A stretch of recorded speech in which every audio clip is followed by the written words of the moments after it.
Okay, here we're going to take a look at Josh, his baseball evaluation, December 6, 2014.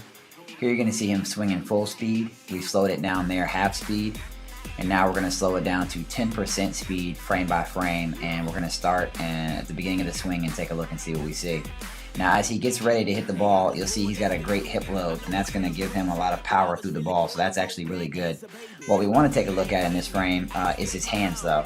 If you see the green ring and the red ring, the green is signifying hand placement where it should be, and the red is showing you where his hands are. We want to get him to get his hands a little bit further where that green circle is, and that's going to allow him to create more speed and power through the ball. So having pushed those hands, just get him a little bit more extended away from his body is going to help him do that. So that's definitely something that we would work on in private training or in one of our clinics if he attended that. Alright, we're going to push his swing forward a little bit more and stop right here. And you'll take a look at two things here. Again, we want to show some of the good things that he's doing. And not just all the bad things, but he's got a great hitting slot. So his swing is actually on a good plane for striking the ball. So that's actually a good thing. And looking at his left arm, though, you'll see how he's got it locked out extremely tight there. What we want to do is have him flex his elbow a little bit more, and that's going to get him to the ball quicker instead of creating so much lag behind. So again, just a little bit more flex in that arm. Gets him to the ball quicker. It's going to definitely help that batting percentage. Alright, going forward a little bit more.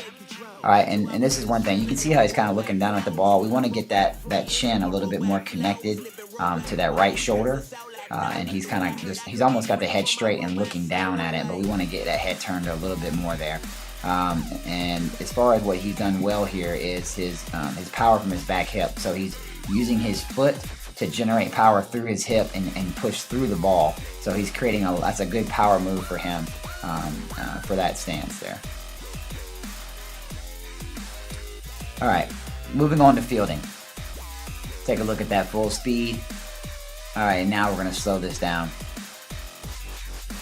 Okay, so you see here as he gets ready, he's getting his hands out a little too early, and what that's going to do is slow him down. So if he waits a little bit more to break on the ball, he's going to be a lot faster coming up fielding the ball.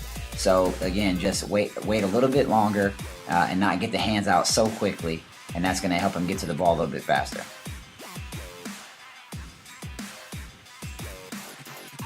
Push this forward a little bit more, and we're going to stop it almost right as he fields the ball. And you'll notice two things here. One is that he needs to get more in front of the ball. He's almost fielding the ball in between his legs. And that's just a bad habit there. So what we want to do is have him sink his backside down a little bit more. Again, with waiting to get his glove out until later. And that's going to help him, once he sinks his backside down, it'll help him get his hands out in front of him so he can field the ball in the proper position, which will then help him be quicker with the throw as well, which we'll see here in a second. So as he's rising up here, getting ready to throw, we'll take a look at a couple things here. One, that he needs to take the ball out, away, and instead of down. And that's going to take tension off of his shoulder and take the strain off, and also help him throw the ball faster. His glove hand is too low and should be right above the belly button, and this is an accuracy thing. If he can do that, it's going to help him control the throw a lot better. So faster with the right arm and then more accurate with the left. We're going to take a look at Josh's performance stats, and you'll see here he did extremely well in almost every single category, some better than others, but his 10 yard at 2.2 was really good. He's very, very quick. We need to get him a little bit faster in the 20, but he's very, very snappy and very fast. But vertical was one of the things that we need to work on as well. His lateral speed was excellent, so his movement side to side is really good. And his mile-an-hour scores, he did really well too. His throwing was 44 mile-an-hour average, and his bat exit ball speed was 48 miles an hour on average. So these are great baseline scores for us to kind of keep an eye on as we train him, and we'll go back and reflect on this and see the progress that he's made.